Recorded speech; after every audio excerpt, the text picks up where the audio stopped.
Hey, She Slayers, this is a special sample cut from this week's episode. If you find this interesting, be sure to make time to go listen to the entire episode released this past Sunday. And please be sure to help a girl out and follow or subscribe to this podcast. So, you threw the word burnout in there. And I feel like if 2024 was going to get a word, it would be burnout. I do realize we're in 2025.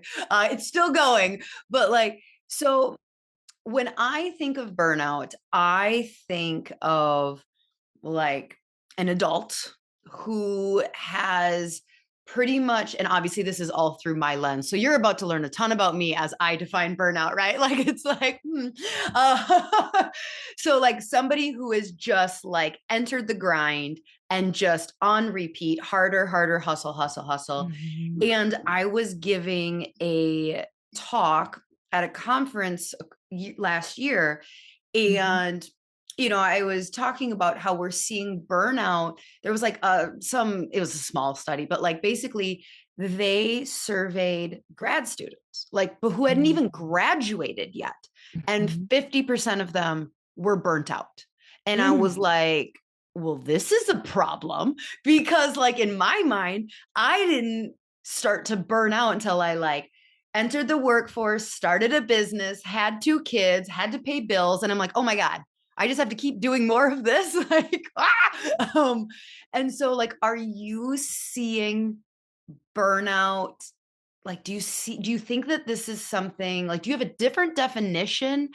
Do you think that like middle schoolers experience burnout? Like, Mm. what are your thoughts on that? So it's interesting. I think initially, my first thought is when I do my refill work with adults, we actually spend, before we start talking about strategies, we actually spend some time pulling apart terms that I found in our culture, especially post-pandemic, that people are using interchangeably Yes. and labeling them as the same thing, and they're actually not. And Right. so when I pull Narcissism is apart another word that I think is like having a moment. yes, And I'm like waiting for the internet to realize there's a whole dark triad. So like, but anyways, I yes, digress. Keep going yes, with burnout. yes.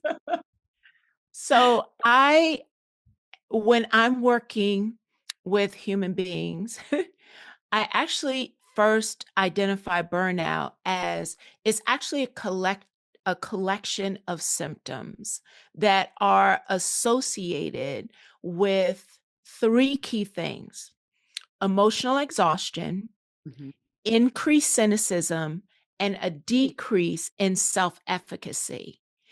And so those three Decreased those cynicism Mhm. and hold on, a decrease in self efficacy. What do you mean by Yes. that? So a decrease Like in decreased productivity? a decrease in their actual self-awareness of their value, of the desire to take care of themselves. They begin to decrease in connection with who they are, why they are here, and their value of being here. It begins to it decreases Okay. as emotional exhaustion increases, as well as cynicism, to an increase of cynicism to what they are experiencing. And so when I am talking with adults about really understanding how to refill, why I pull this apart is it's very because we have been through so much, we're throwing these terms around and using them interchangeably.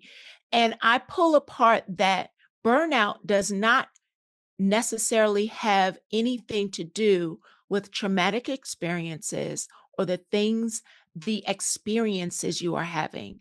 Burnout is actually a collection of symptoms that show up when the workload you are under is consistently exceeding the capacity that you have to execute or deliver, and those that you are working with, the infrastructure that you're working with, is not acknowledging that the weight of the work is too much for the human being to continue to carry it. So it's a partnership between the workload and ignoring that some intervention needs to, some type of system intervention needs to be put into place, acknowledging that the work is heavy, and what begins to show up is emotional exhaustion, an increase in cynicism, and a decrease in self-efficacy.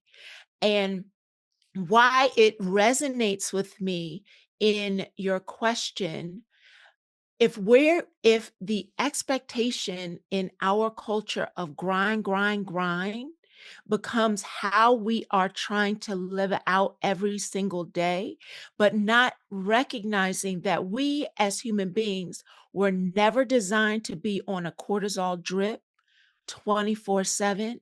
We were never designed to grind, grind, go after, push. We were never designed to do that. Without a system in place, without a culture of an organization, culture of an institution, culture of an environment, a classroom that acknowledges we were not designed to have an excess of workload, without some type of intentional release. Without that, you get emotional exhaustion, Mhm. increased cynicism, and a decrease in self efficacy.